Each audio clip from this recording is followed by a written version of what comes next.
In today's video, you are going to learn how to retrieve anything and everything from the floor, whether that be a pair of glasses you accidentally dropped on the ground, maybe it's a grandchild, maybe it's a little furry friend or a dog bowl, or maybe you just want to feel really confident lifting heavy things.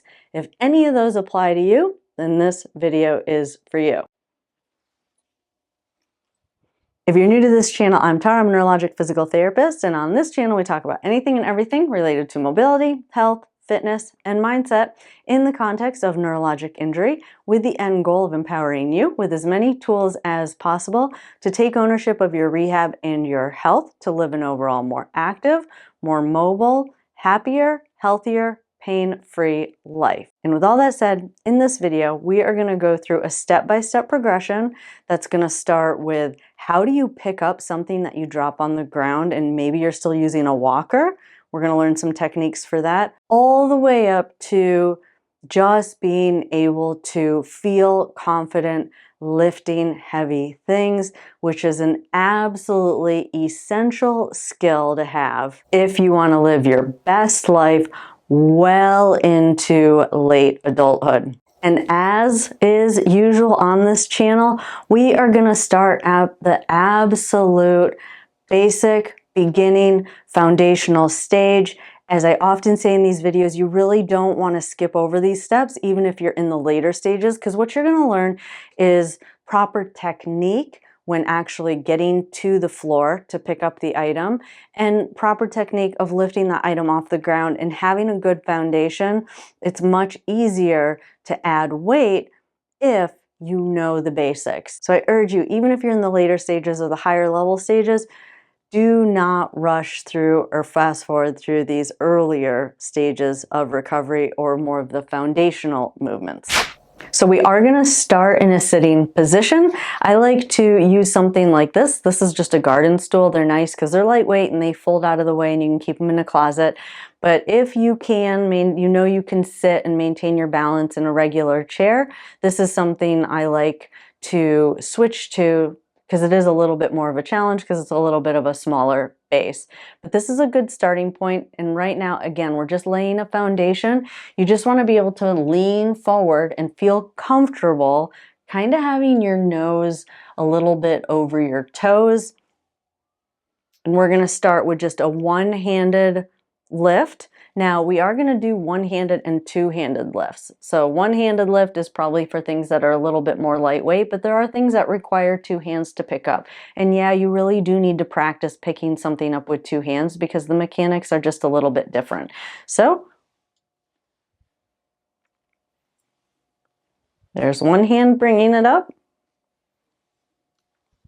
And then once you get good at that, you're going to pick it up with two hands and back down. Now, this isn't just an exercise to learn how to pick something up off the ground, but it really is just a good strengthening exercise as well. But imagine that you wanted to pick up your dog, or you wanted to pick up a grandchild, or even a child.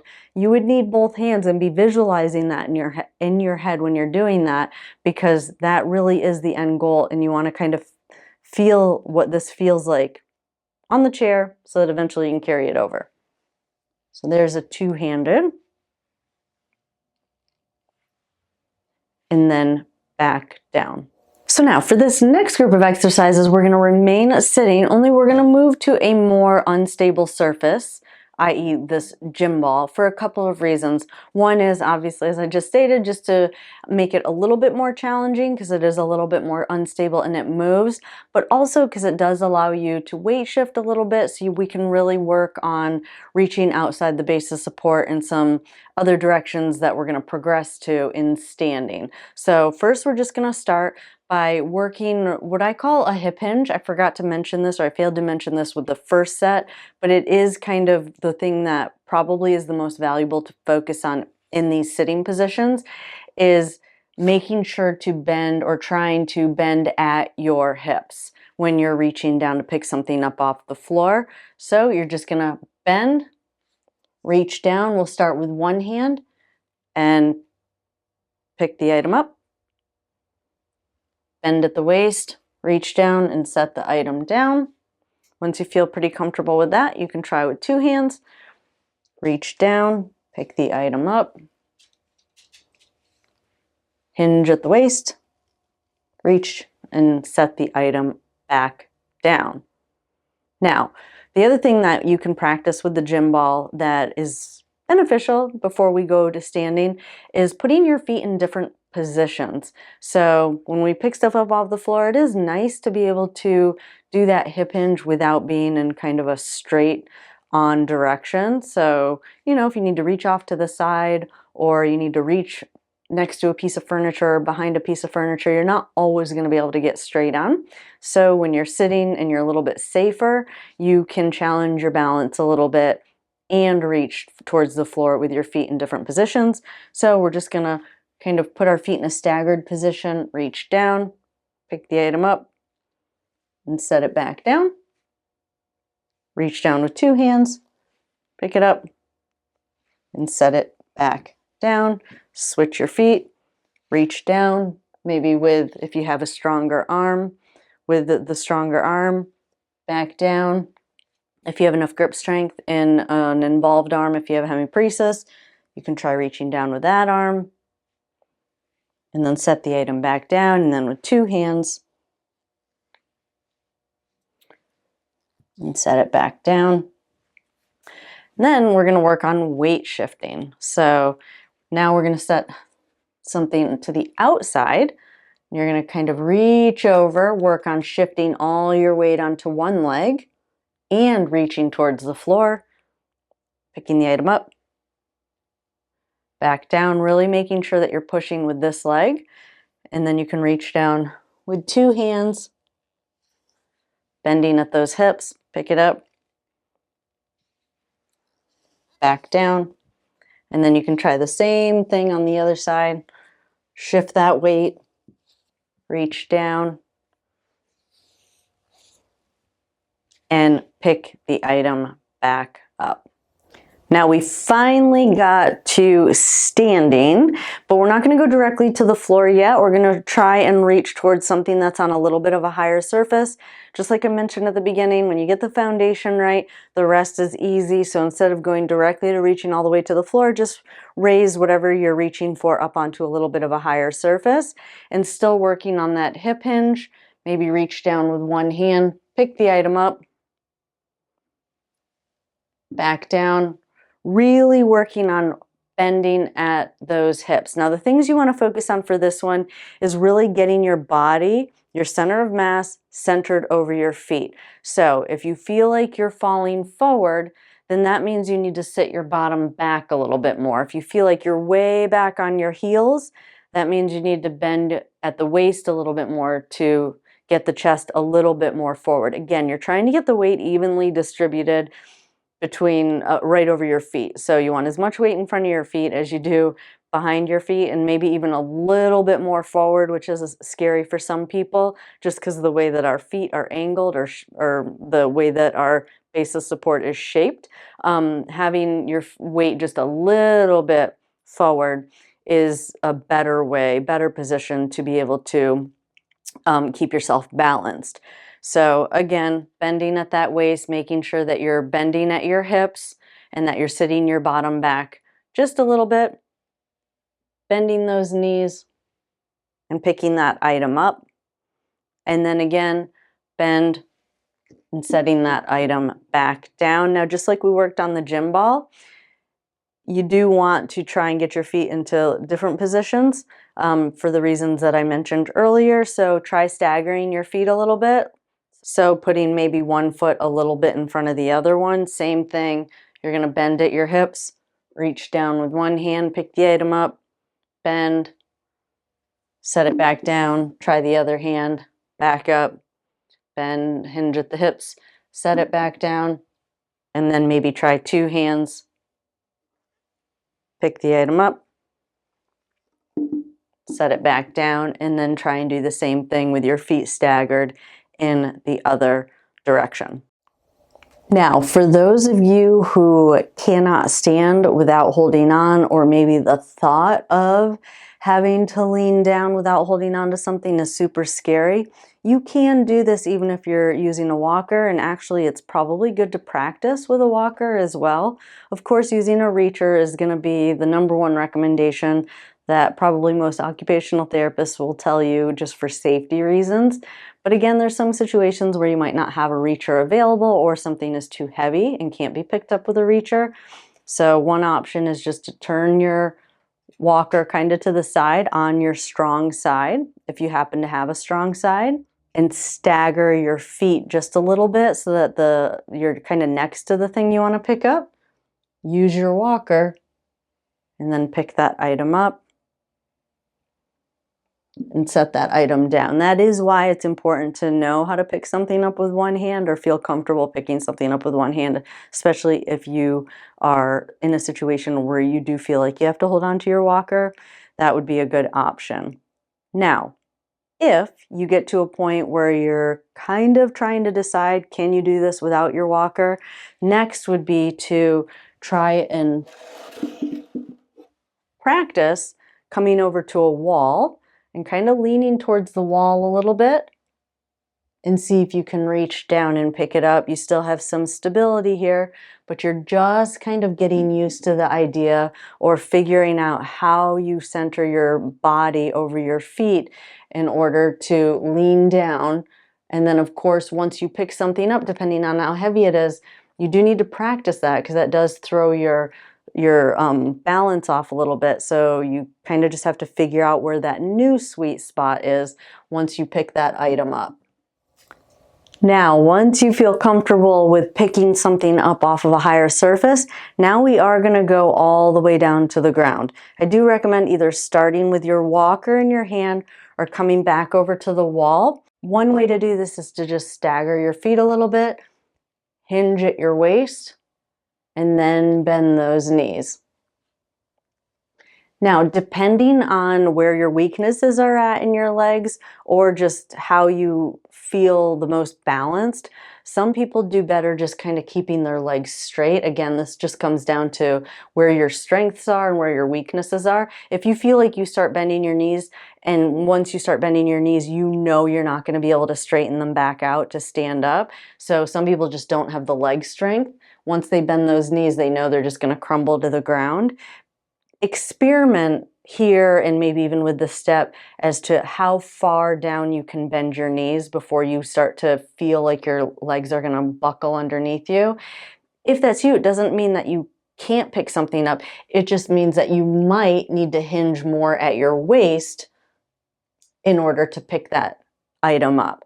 So I have worked with people that absolutely could not bend their legs that low and be able to stand back up. And so we just really spent a lot of time practicing on using the muscles higher up in the legs to bend more at the waist to pick that item up. Now, it really does depend on the weight of the item. The heavier the item, the more that could put a little bit more stress on your back. So you just have to experiment with that. But for those of you that your legs are this weak, you're probably not going to be able to pick up anything too heavy. So, you know, you can bend forward a little bit more and just keep your legs a little bit straighter. Now, you do want to practice this with two hands as well. One option is to either put a chair behind you or have a wall behind you to help with your balance, because now you're not going to have any hands if you want to practice picking something up with two hands, and almost just kind of lean your butt against the wall and pick that item up with two hands. And again, put that butt against the wall and back down. Now, this next group of exercises are going to be what I would consider a little bit more advanced for those of you that just want to be able to kind of lift a medicine ball or lift a sandbag when you go to the gym. We're going to go over that. But before we do, we're going to just learn how to pick up large objects. So you don't realize how disorienting it can be to pick up something very large until you do it, because you can't see the ground. It can be a little bit scary the first few times, so I do recommend practicing just picking up something large first before you move on to large and heavy. So I do like a gym ball for that. You want to reach down as low as you can on the gym ball, and you're just going to pick it up as low as you can on the gym ball and set it back down. The other thing that we're going to practice with something light and large like this is keeping it very close to your body. So the heavier that that item gets, the more important it is that you keep it close to your body. So if you think about it, something way out here, like way out in your hands away from your body, puts a lot of torque on your body. Bringing something in close puts less torque on the body where your body feels like it wants to bend over. So having items close to you, A, makes them easier to pick up because they're a little bit lighter than when they're way out here. And B, you will feel more balanced. So always be aware of that. Sometimes when we're in a rush and if we drop something, we'll just reach out to it instead of walking up to it to just pick it up quickly. The closer you are to something, the easier it's going to be and the more balanced you're going to feel picking it up. So having that gym ball close, grabbing down low and up, and back down. All right, now we're going to start working towards things that are a little heavier. This right here is my live-in child or four-legged pet. It is the thing I use to practice with people to lift up heavy things, especially grandchildren or children, are these sandbags. I'll put a link for one in the description below. You fill them with sand, so you can really make it as heavy or as light as you would like. But we're going to go back to a higher surface just to get the mechanics down of how to pick something up off of the floor. Now, this is, if you use a walker, obviously lifting heavy stuff is probably not a good idea because you do need two hands. If not, you're just going to kind of hurt yourself. So definitely we're moving on to things for those of you that have a little bit better balance and you're not using any kind of an assistive device, but you're going to do all the things that we've already practiced. Center your body weight over your feet, okay? Get that butt back a little bit, hinge at those hips. And now this is an instance where you do need leg strength. So you do have to be able to bend your legs. So if you were someone in the earlier exercises where you felt like you could not bend your legs or else you would collapse, obviously you don't want to do this. So this is a situation where you don't want to have stiff legs and pick things up because there's just more potential you're going to hurt yourself or fall. So definitely make sure you have good leg strength before you do this. Sit that bottom back, bend those knees and up. Sit your bottom back first, bend those knees, keep the item close and back down. And again, sit the bottom back, bend those knees, keep that item close and back up. Sit the bottom back, bend those knees and back down. And then finally, now we are going to pick it all the way up from the ground. So again, sit the bottom back, bend those knees, have that item close, and then pick it all the way up. Sit the bottom back, bend those knees, keep the item close, and set it back down. Now, if you're someone who has kids or you have grandchildren, you do want to practice picking something up in a variety of different positions with your legs. So not everything is always, or a child or a dog or a pet is always going to be straight on. So you're not always going to be able to get square with the thing that you want to pick up. So in that case, it is important to practice. Can you rotate to the side a little bit? Pick that item up, rotate to the side and set it back down. Side and back up, And then maybe with your feet side by side, very carefully, can you set it closer to one foot? Same technique. If you use the same technique every time, you are going to have better balance and you're going to be less likely to hurt yourself when you pick that item up. So sit the bottom back, bend those knees, shift your weight to one side, and then pick that up, sit the bottom back, bend those knees, slightly shift to one side, and set it back down. So when I say shift, it means I'm just moving my weight so that it's closer to that item. The other way that most people do it is they just rotate their body, which is okay. I don't think we should fear movement. That is okay. But you might have better balance and you might have less chance of possibly tweaking something if you shift that body and do less rotation. You should do both, but getting that little bit of shift, if something's off to the side, might be beneficial. Shift over and back up. And then that is it for this video. I hope you guys found this video helpful. If you did and you want to see more videos like this, definitely hit that subscribe button and turn on that notification bell so that you will get notified every time I upload new videos. If you want to get some videos throughout the week, head on over to Instagram and follow us over there where I post 1 to 2 videos every single week. I enjoyed spending time with you all today, and I will see you in the next video. Have a good day.